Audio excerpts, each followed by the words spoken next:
Você é inteligente? A inteligência artificial é mais. No início do século XX, Alfred Binet, psicólogo francês, conceituou o quociente de inteligência. Habilidades linguístico-verbais e lógico-matemáticas que definiam quem era mais inteligente ou menos inteligente. Depois, na segunda metade do século XX, Goleman conceituou a inteligência emocional, uma forma diferente de conceituar o que é inteligência. Aí se coloca em evidência as emoções, os sentimentos, a característica humana, demasiado humana, de reconhecer emoções, expressá-las adequadamente, reconhecer as emoções do outro e promover uma comunicação não violenta. Nos anos 80, Howard Gardner foi mais além e criou o conceito de inteligências múltiplas. Uma série de novas formas de encarar o conceito de inteligência.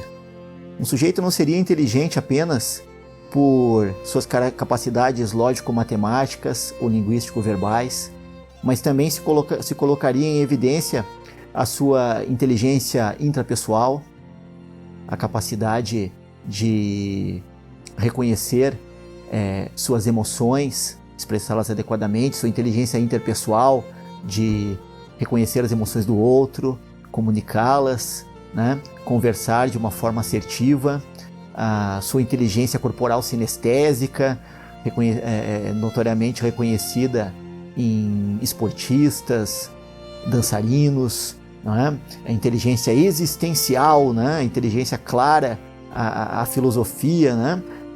Colocada naquela questão fundamental de por que existe algo e não apenas o nada. Diferentes formas de inteligência, então, a naturalista, não é? Esse entendimento de que somos parte de uma ecologia, algo maior do que o Homo sapiens, mas que envolve todos os outros animais, plantas, minerais, ou seja, todo o ecossistema. Somos parte disso. Então, as fronteiras da inteligência foram estendidas, a inteligência humana.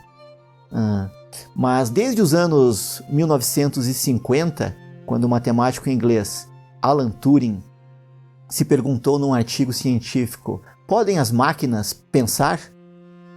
O matemático Alan Turing, esse matemático inglês que salvou a Inglaterra dos nazistas ao decifrar os códigos Enigma na Segunda Guerra Mundial, Alan Turing criou o famoso teste de Turing, que é quando um humano em um diálogo com uma máquina se convence que está dialogando com outro ser humano. Essa máquina, então, passaria no teste de Turing. Aí chegamos agora, em pleno século XXI, à inteligência artificial. E a inteligência artificial hoje, ela está aprovada no teste de Turing.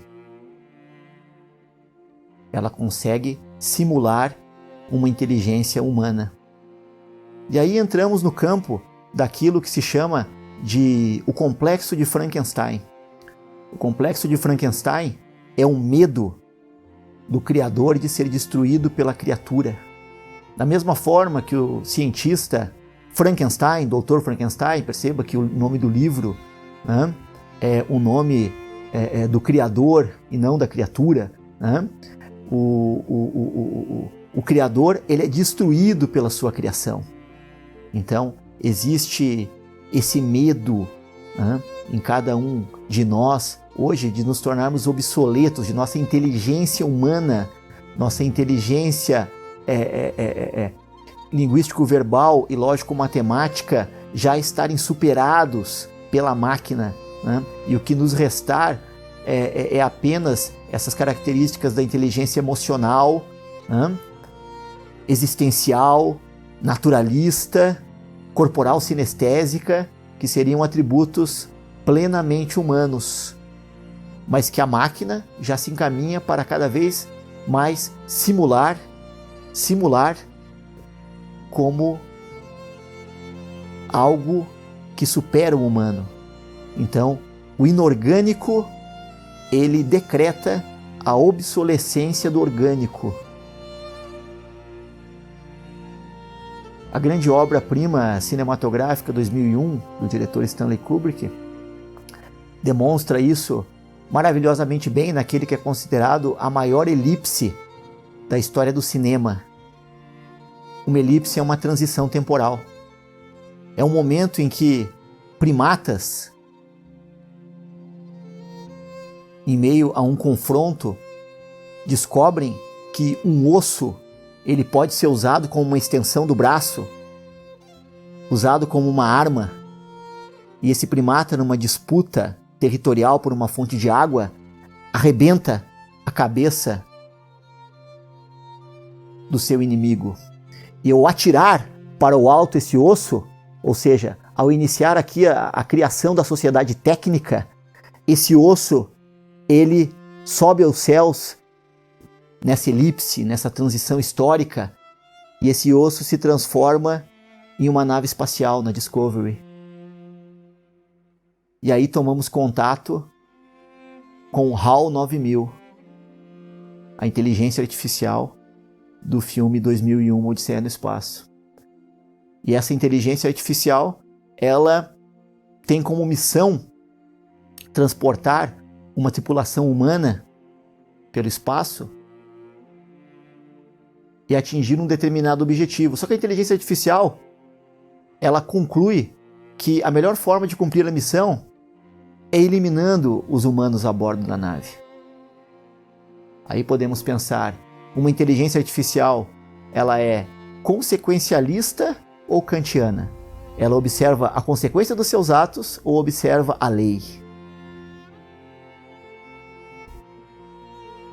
Uma pergunta que é filosófica, tecnicamente humana, e para a qual não temos resposta. Daí nosso medo de sermos considerados obsoletos e do complexo de Frankenstein, que no final o Criador seja destruído pela criatura, como num conto de ficção científica bastante famoso, publicado na antologia Máquinas que Pensam, em que um cientista inventa uma inteligência artificial e essa inteligência artificial ela tem a capacidade de inventar a sua própria geração, a sua próxima geração, e assim sucessivamente. Uma próxima geração cria a sua próxima geração. E quando o cientista acha que essa inteligência artificial já está avançada o bastante, ele pergunta: Deus existe? E a inteligência artificial responde: agora existe. E um raio desce do céu e fulmina o cientista. Eis o complexo de Frankenstein.